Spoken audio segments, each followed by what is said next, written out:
For IT professionals, 2020 has in general been a pretty challenging year, but it's also been one of discovery. And in this session, we'll meet Michelle Wu. She's the CIO APAC for Ingram Micro, and Rodrigo Gonzalez, who's the CIO of SoftTech. And they each represent teams that support multiple businesses as solution providers, resellers, and partners. In particular, we'll focus on what it took for them to accomplish rapid digital transformation actually on the ground. And we'll also discuss new security requirements that were necessary to accomplish that. The last thing that we'll talk about is how they were able to support business process changes for end users. Joining us now are Michelle Wu, Chief Information Officer for Ingram Micro, and Rodrigo Gonzalez, Chief Information for SoftTech. Thanks for joining us. Tell us a little bit about yourselves. So my name is Michelle. So I joined Ingram Micro last November as the regional CIO. So I'm very glad to be here and share some of our learning and lessons with all of you. Thank you, Michelle. My name is Rodrigo. I've been with SoftTech for 17 years. I'm the current CIO. I've been on almost every position this company has for a long time. Thank you for inviting me. I think there's a lot of things we can discuss during this call. Well, thank you so much for participating. You know, obviously, it's been a big year for IT in 2020. You both have a really unique perspective because obviously you not only are working for one company, but you represent lots and lots of different IT organizations as part of your partnerships and engagements. So why don't we just start with the big question? I mean, besides sort of the existential effects on us individually, what has 2020 from your perspective been like for your IT organizations? So this year has a really different challenge than any previous year. In our company, we are trying to help our customers wait to what are their needs, define their projects, and then start working with them on working in these projects with a different budget, timeline, stuff like that. In this case, there was not really a timeline. We had to start immediately. We have to repurpose the projects. We have to revisit the budgets. Even in a lot of the cases, we had to put on hold a lot of the big projects and start solving the immediate needs. There's a huge change in the industry. We had to put all the things for security, work from home, mobility, e-stores, you name it. You have to change everything in the current landscape to be able to support this pandemic. That was something that never seen before in the technology side. Yeah, I would agree with Rodrigo. I think this year in 2020, is agility and then the business readiness for change is the record speed. When pandemic hit, because the coverage I have, China is the first one before anywhere it gets shut down throughout the world. So we have to respond within less than 48 hours, make sure we're not only taking care of our associates, we're also taking care of vendors. How do the product get shipped?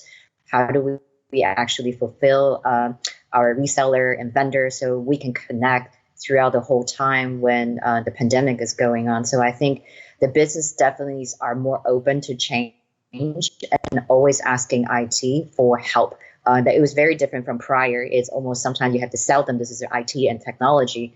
This year is very much different. That business are willing to open any suggestions to help them to improve and then operate their business more efficiently. So in general, how ready do you feel IT was for 2020? I mean, both for your internal teams and your customers. I would say it depends a lot in the organization. In some of our businesses, we were ready. We were like 100% on the cloud. Everybody working, with laptops and VPNs and whatever. And some parts of the business were still like requiring documents and papers and processes.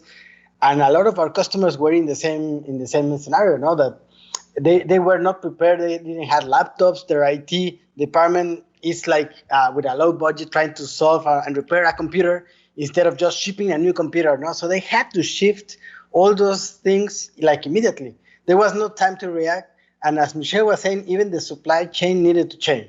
No, you cannot continue just like, I'm going to just fix your computer and it's going to take, 24 hours because you have to add the shipping and then the time it's going to take to repair. And then finding the parts and all the stuff. And the people that is doing that is working in from home. They don't have all the tools, stuff like that. So you have to change the entire mindset to how do I provide the tools to the employee so they can work immediately. They don't lose any time doing that. So that will be kind of the shift, very important. The people had to change in their mindset.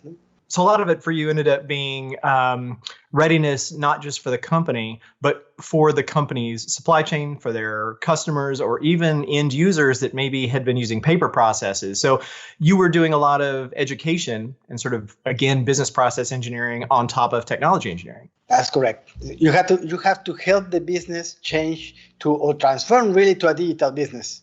And they have to change that mindset. So even though the digital transformation is being for a while and everybody's going that direction, there was not really a change or a driver at this speed that we had at this moment.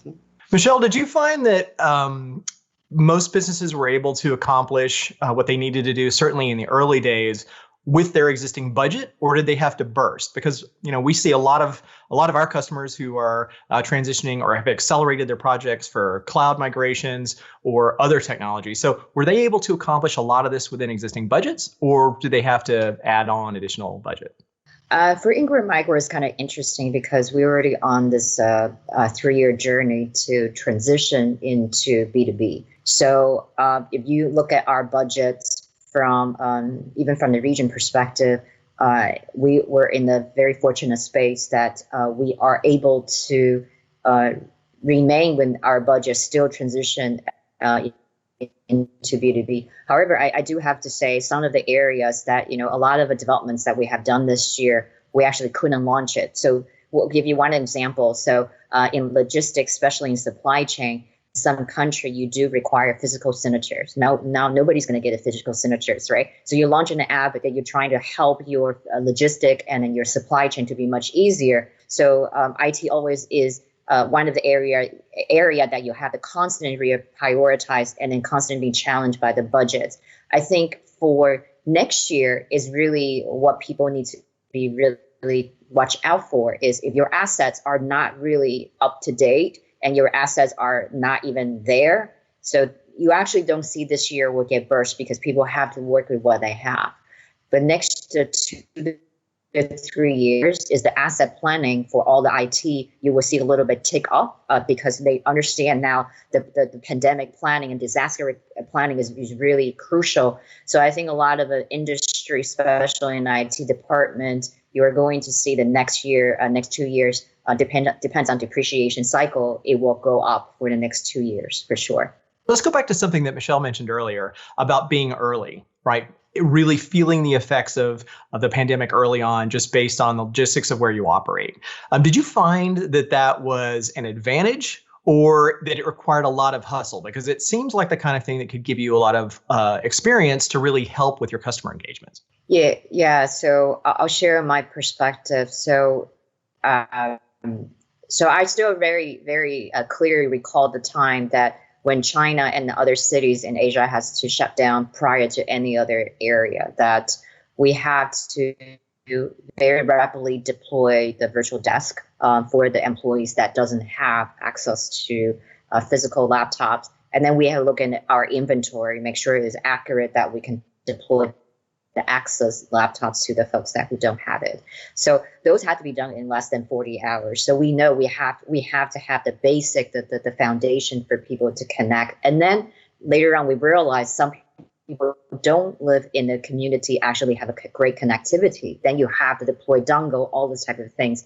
So when other regions start shutting it down, we know those are the learning that we actually have to share with the global infrastructure support team so they know what to ask.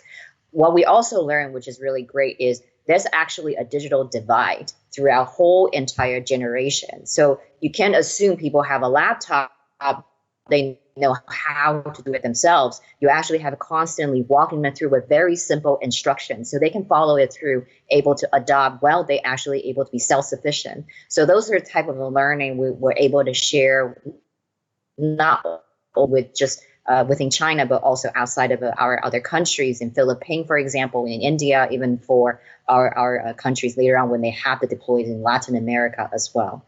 Yeah, I was going to say it's interesting that sort of identifying that digital divide. I mean, we've all known that that's been the situation for a long time. And Rodrigo, I think that's really what you were talking about as well. That maybe that was one of the things that you were able to identify early, and then maybe have an engagement or a customer who was really nervous and saying, "We can help you with this." Yeah, in our case, I find some of our customers, they had really interesting challenges because of this. For example, in Spain, a lot of our companies had to shut down completely, and there were a lot of customers. They had even like stores. No, they had, how do I provide my service to somebody else? No, how do I track my employees? So even we had started developing tools internally. How do we measure our employees? Connection. How do we know they are working? How do you know if they're going to be, in a meeting, they have the right tools? Whenever they had a problem, they were not connected. So how do you know they were okay or not to track their health? So we had to build a lot of these tools. And again, we actually provide some of them even to our customers for free. Say, we know you have this need, you have to move forward. No? We need to help you to succeed because we depend also in your success. So we have to work very closely with them to close that gap. No? Yeah. The challenge that we had, of course, being hit early on is we were not prepared for all the things that happened. No? So we were not sure we were preparing or we are under preparing. No? So every time we try to deploy something, we always start getting the questions, okay, if this really needed or not needed. And instead of by the time it hit Mexico, for example, that we had a very large operation, everybody knew that we needed. No, so it was not a question of budget or anything. It's just put it in place. That's it. No, but initially when we were working in China or Spain, they were saying, "Oh, do we really need that? Is it going to be very hard? It's going to last like 2 more weeks, 1 week, something. You want to move everything to the cloud for this week." It was not for a week. It was like, this is the new normal, and it's going to change forever. No, so we have to put the things in place to make it happen. When we look at our survey information from our user community, it looks like 2019 was a year where there was a lot of preparation. There was a lot of adoption of cloud and a new focus on security. Did you find that to be true for you, that your operations in 2019, were there aspects of that really set you up for success this year? The interesting thing about security is the mindset in our customers' mind. For example, in different business, for example, we work for the government. No, let's say the government in Mexico. No, they were all the processes they required, like somebody go in and fill out a paper and with signatures and all stuff. No, and they had to change to a digital, signature and all stuff, and they were not prepared. Even the culture itself, they are not, okay, should I put my information, my confidential information online? Is it going to be secure? So we had to help them develop this kind of mindset in their tools and their websites, and this is secure, it has all the certificates, all the things you need, encryption, your data is going to be secure. So you have to give that trust to the customer. They have to also start embracing all these new technologies. They were just lagging a little. No, they said we may not need it at this moment, but then they realized that it was critical. No, you cannot sacrifice in security because that's the weakest point always. No? And Michelle, I mean, Ingram Micro has been a big proponent of cloud migration and even, sort of cloud first and cloud native or even cloud only for a lot of customers. So did you find that to be true, that last year there were some initiatives that really paid off this year for your customers? For a customer, I would say in Asia Pacific, the cloud migrations, because Ingram Micro, for our cloud business, we're multi-cloud. So we have all the cloud, that the business models that we could offer to our customers. So our customer ready for it. Definitely this year, they are more in tune of moving migrations. But if you think about cloud, there's a different phase of a migrations, right? There's a data center consolidation on-prem, and there's an infrastructure as a service and the software as a service. So those type of education that we actually have to help our customer reseller to understand what's the best model for them, so they can adopt what's the right strategy for them specifically. When you come back to talk about which model which fits their business the best, another thing that what Rodrigo was saying about is you have to educate them on the data usage and the security, whatever the encryption you are deploying for them. What also customers really now care about is disaster recovery, because a lot of the things that we have, how do we ensure business continuity? That's also another area that we not only is IT is doing very well of trying to ensure we have that business continuity for our own operation. We also, when we are deploying this type of we call it advanced solutions for our customer, we also ensure all the aspects are covered as well.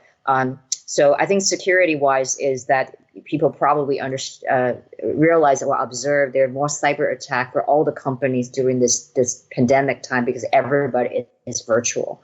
So a lot of the companies are investing more money into cybersecurity defense and all the type of training.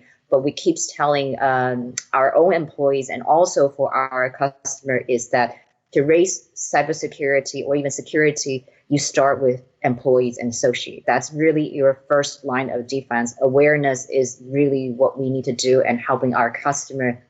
So Michelle and Rodrigo, I mean, obviously your IT organizations are different in a lot of cases than your customers because you have lots and lots of engagements with lots of customers as opposed to just being single businesses. So where did you find in 2020 that your IT organizations, your internal organizations were similar and different to those of your customers? I think for the similar, probably we can start with that because we've been working with our we call it our customer, our resellers. So Ingram Micro is the largest distributors for all the technology, software and hardware. So we sit in between all the technology suppliers of the world. So with that being said, we actually have a lot of similarity with our reseller because they are technology companies. They actually integrate with us a lot through APIs, through EDIs, or even XML to exchange information. Mm-hmm.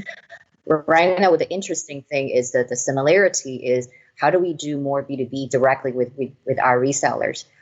We're not yet at the point that we can do B2B2C. So that's also our reseller, the difference that reseller want us to work with them on in order to pivot the model to B2B2C. I don't think we're there at the moment with the countries that we're covering right now in Asia Pacific yet, but we are intent to get there. So from differences perspective is that we are very focused on go-to-market capabilities. We're actually focused on our customer experience first. Are we perfect? No, we're not perfect yet. But we're trying to do is what is our customer from onboarding experience with Ingram Micro? What is our experience after they transact with Ingram Micro? And what do they do after they transact with us? When we collect the money, when they would give them credit, all the financial situation, how do we do with our reseller? I would say that's a little bit different because we are focusing on a lot of productivity, efficiency internally.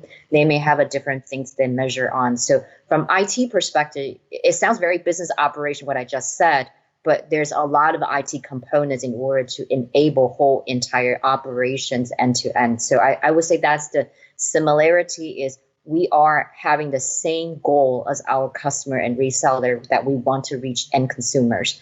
The differences would be on how we're going to get there, are providing different technology and different workflows and I would say automations. Rodrigo, did you find that to be true, that those businesses that were automation forward or API forward or even B2B forward, that they had an advantage over ones that were more traditional internal IT as a cost center? Well, the reality is, if a customer or any company at this moment is not based like in a platform or an API extraction, it's going to be probably disrupted by another company. So either you are building your own platform or you are going to be using somebody else's platform. So at the end, the reality is that's the new way to do it. We were helping a lot of our customers actually create the basic platform for them so they can expose this information so they can connect to the suppliers or their vendors and get it together.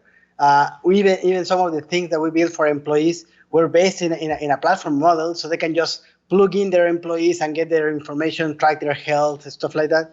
So that's the new reality. There's no way to do it on your own. If you're going to do it on your own, you're slow. You're already too late.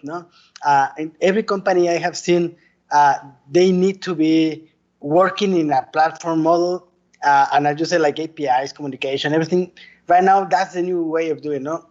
All the customers you see, like Airbnb, whatever you call it, like even Uber Eats, for example. No? So if you were a restaurant and you had no online business, the reality you have to mount into the platform of Uber Eats, something like that. No? So at the end, you end up paying for somebody's service if you were late.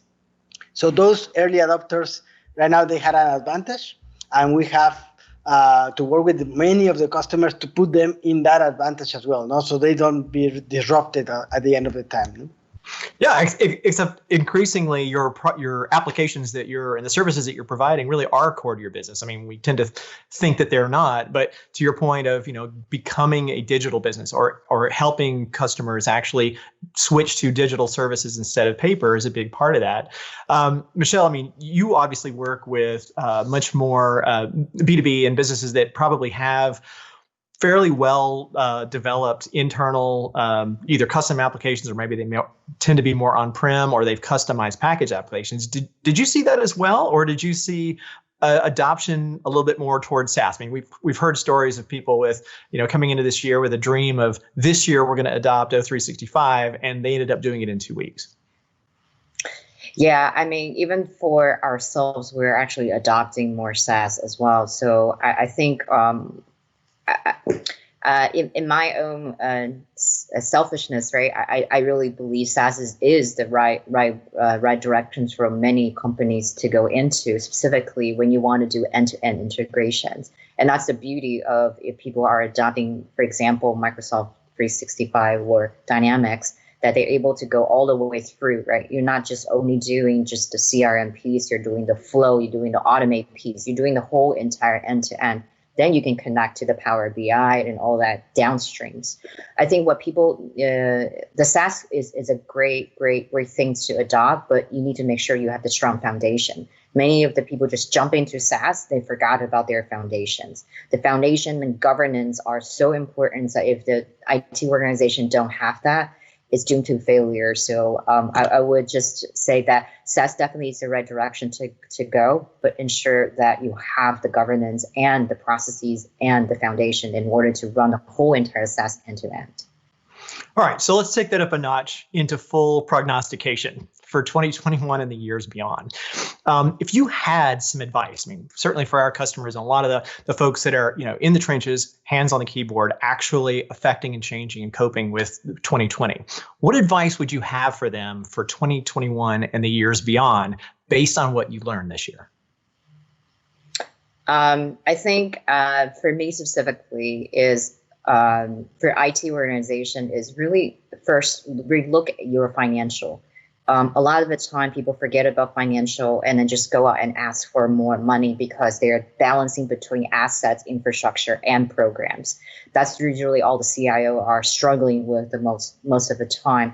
You do need to paint a structure that why the investment in infrastructure and assets are so important for the long run. So I would say for 2021, the next 2 to 3 years, really focus on the financial, make sure you can tell a good story to your business partners that they are willing to invest in your visions and your roadmap. I think the second thing I keep telling my own team, even myself, is to make sure you are really deploying lean. A lot of the people they jump onto the things and then forgot the fundamental to be standardized. Why do we have ServiceNow? Why do we have all this type of thing? Fundamentally, you want to run a lean organization. If you don't do that, IT is going to become very, very heavy, bottom heavy. So that's also another thing for 2021. I will say, just to add to Michelle's comment, the most important thing I see is IT needs to partner more with the business. It cannot be waiting for the business to tell IT what they need to be doing. They need to be ahead. They need to be connected with the business, saying, okay, where the business want to go and how do we prepare to be there? No? How do you belong or transform the projects or the systems so they become easy to implement, faster to implement, to respond, but also they achieve the business goals. It's not anymore about IT goals. It's more about the business goals. If you make the business successful, you will be successful. So that will be my take. just be sure that you are connected with the business, because the digital business is the way to go. I love that sentiment. And I think that's a great way to wrap up. That I think one of the great things about this session in particular, and thank you so much for being a part of it, is we don't always get a chance to talk to leadership, to talk to our CIOs. And so thank you so much again for all the advice and just discussion about what IT has done in 2020 and the years ahead.